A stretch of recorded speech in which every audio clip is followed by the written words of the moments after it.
এই মোবাইলটার নাম হচ্ছে ইনফিনিক্স R1 প্রো। তো বন্ধুরা এই ফোনটা কিন্তু মিস করবে না।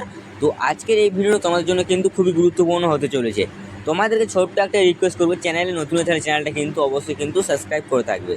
তো আজকের এই ভিডিওতে আমরা এটা নিয়ে আলোচনা করবো, তো অবশ্যই ভিডিওটা সম্পূর্ণ দেখার চেষ্টা করবে। সম্পূর্ণ না দেখলে কিন্তু বুঝতে পারবে না, এই জন্য তোমাদেরকে বলছি ভিডিওটা সম্পূর্ণ দেখবে যাতে বুঝতে পারি। তো হ্যালো বন্ধুরা, নতুন হয়ে থাকলে চ্যানেলটা সাবস্ক্রাইব করে পাশে থাকবে। দেরি না করে ভিডিওটা শুরু করি। তো বন্ধুরা, এই মোবাইলে ব্যাক সাইডে পাবে প্লাস্টিকে, ফ্রন্ট সাইডে পাবে গরিলা গ্লাস প্রোটেকশন পাবে। তো বন্ধুরা, এবারে আমরা আসি ক্যামেরা বিষয়ে।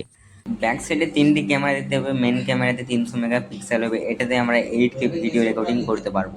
এই যে 60 FPS এ এই যে আর এটার পেছনে ডুয়েল এলইডি ফ্ল্যাশ কিন্তু আছে। এবারে আমরা ফ্রন্ট ক্যামেরা বিষয়ে জানি। ফ্রন্টে আমরা পাবো 32 মেগাপিক্সেলে, এই যে যেটাতে আর HDR প্রোটেক্ট বার সাপোর্ট পাবে। নিচের দিকে এলে আমরা দেখতে পাবো টাইপ সি 3.5 অডিও জ্যাক দেখতে পাবো। এই মোবাইলের ডিসপ্লে হচ্ছে 6.7 ইঞ্চি অ্যামোলেড হবে। তার মধ্যে 120 ভাট রিপেল স্টেট পাবে। এই মোবাইলে দিনের বেলায় খুব প্রচুর পরিমাণে পরিষ্কার দেখা যাবে, কারণ এটাতে 1300 নিট ব্রাইটনেস আছে।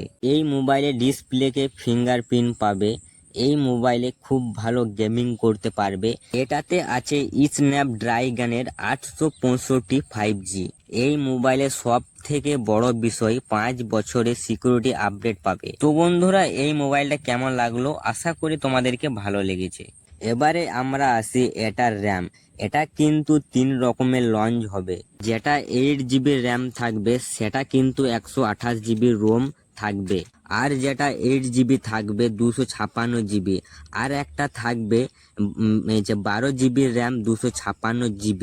আর একটা থাকবে এই যে 16GB র্যাম আর 1TB রোম। এবারে আমরা ব্যাটারি বিষয়ে আসবো। এই যে এটার ব্যাটারি থাকবে 6000 mAh এর ব্যাটারি, এই যে 45 ওয়াটের ফাস্ট চার্জার। তো বন্ধুরা, ভিডিওটা ভালো লেগে থাকলে প্লিজ একটা লাইক। এবার আসছি অন্য কোনো ভিডিওতে।